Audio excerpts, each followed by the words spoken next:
haven't brought up Brad Pitt. Everyone loves Brad Pitt. I love you. I love Brad Pitt, you love Brad Pitt, and so on. You either want to be Brad Pitt or you want to be with him. But besides being sculpted by the gods to be a Giga Brad, he is actually an underrated character actor who has one of the deepest catalogs I've ever seen. From Dead to Insane to Old Man Baby. I'm a tugboat man. If Brad Pitt is in a movie, it's a must watch. So since today's his birthday, let's take a look at some of his roles that made Brad Pitt stick in our heads. Brad Pitt literally invented modern day aura. And this is how I met Tyler Durden. I invented Origit. I'm balls deep in some bad hoes my buddy David Fincher sent over to me, and Quentin Tarantino is licking their feet. Saying all this makes me realize we should make Fight Club 2.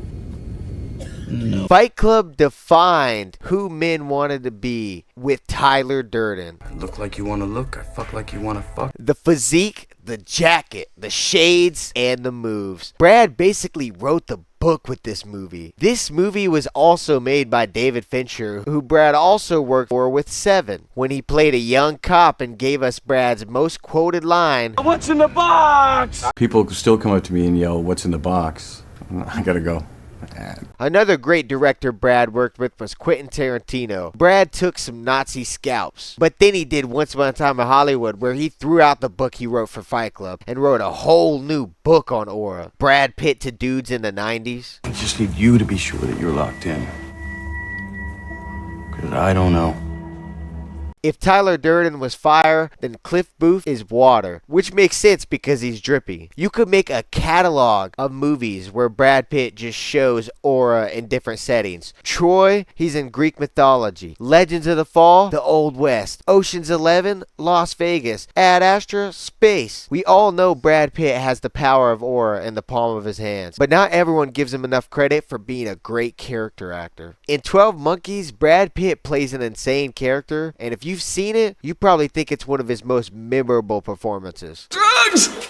And this role really shows how good he is at playing different types of characters. And this character acting gives Brad a certain level of versatility because he can use the aura, the riz, and the character acting to certain degrees to where he can fit in dude flicks, chick flicks, romantic comedies, action movies, war movies. He fits anywhere. In Meet Joe Black, Brad is killed. And it's crazy how often Brad is killed. But Brad comes back as Death. And for the rest of the movie, Brad Pitt is playing Death in a human's body. And it really shows his talents when you contrast that with how in the beginning Brad was just normal Brad risen shit up. Quentin Tarantino sold the script to Tony Scott, who is a great director in his own right. And it became True Romance, which Brad plays a stoner who listens to Soundgarden. And he's also Elvis in it. But for real though, I need that Brad Pitt Chris Cornell documentary. What's taking so long? I need it right now. Brad Pitt's most incoherent role is Snatch. Turkish, the five's twice the size, and my master needs a caravan. I like to look after me man. But man, it's great. He has a role in a Nightmare on Elm Street TV show.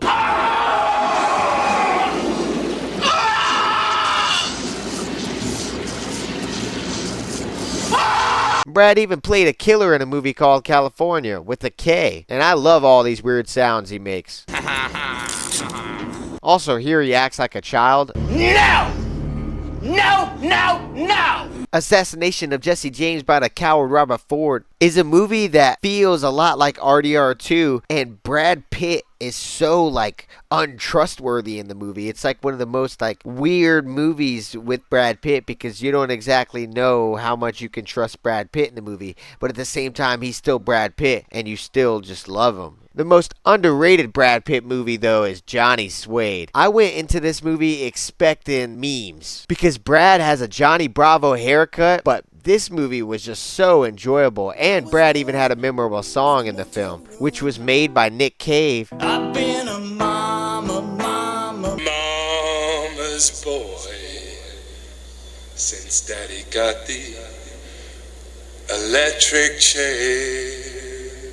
Who also made the song Red Right Hand heard in Scream, Peaky Blinders. Brad is basically a chameleon, shifting from role to role, bringing just as much aura to each one, but his most underrated weapon is staying power. Brad Pitt used to be the kid coming up in Hollywood who had the whole world looking up to him, but even now in 2025, Brad Pitt is now making dad bangers enjoyed by all, shown with the success of F1. When I saw the trailers for F1, I said F1, F yeah. I went to go see this movie in theaters. It was so great, in fact, I bought the movie on Blu-ray. He was the 90s. Him and his relationships were assessed about in the 2000s, and he continued dropping great movies in the 2010s until in 2019, he won an Oscar for playing Cliff Booth in Once Upon a Time in Hollywood. He worked with David Ayer in Fury, and Shia LaBeouf's in that. John Bernthal's in that. That movie's stacked. Now, there is this Brad Pitt movie called The Big Short, which is a stinker in my opinion. It basically just explains the stock market. I didn't really like it,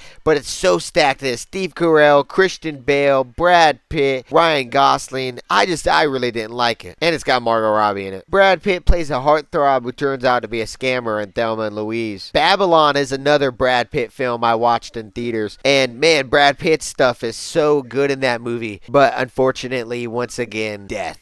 If these writers keep killing Brad Pitt in these movies, I'm gonna have something to say about it. Sleepers is an underrated banger. This movie is stacked from head to toe. Killing Them Softly, another underrated banger. Don't watch The Counselor though. The Counselor sucks. Got some memes in it, and it does have Javier Bardem, but it is not worth watching. Don't watch that. But for most movies though, outside of The Big Short and The Counselor, really any Brad Pitt movie is a good watch. I haven't seen a single movie outside of those two that I didn't like from him. Even his cameo in Deadpool 2, I loved it. Megamind, another classic Brad Pitt performance. Moneyball, who doesn't love Moneyball? It was so good, Jonah Hill had to remind you he was in it. It's me, Jonah Hill, from Moneyball. Babel is one of Brad Pitt's best performances. This cry scene is great. When Brad was coming up, there were some doubters of his acting ability. But I think as time has gone on, we've heard less and less of that because Brad is just so hard to deny. Brad has worked with Robert De Niro, Dustin Hoffman, Leonardo DiCaprio, Kevin Bacon, Edward Norton, Cate Blanchett, Anthony Hopkins, George Clooney, Matt Damon, Morgan Freeman, Christoph Waltz, and way more. And that might be Brad's real superpower, is that he's not only a person people want to be around, he's also someone people want to see on screen, and that's why there will always be a demand for more Brad Pitt. But anyway, Brad Pitt's one of my favorite all-time actors, so let me know if he's one of yours in the comments. Brad just has such a deep catalog, and I just gotta say, happy birthday to Brad, and thank you for so many bangers. And that's about it, y'all, so go ahead and like and subscribe, because if y'all enjoyed this video, I'll go ahead and drop more bangers. There might be a Christmas joint coming up soon, so stay tuned. Also, if you don't like and subscribe, you're not gonna be invited to Brad Pitt's birthday party. Outro song coming in 3, 2, 1. The one who never held me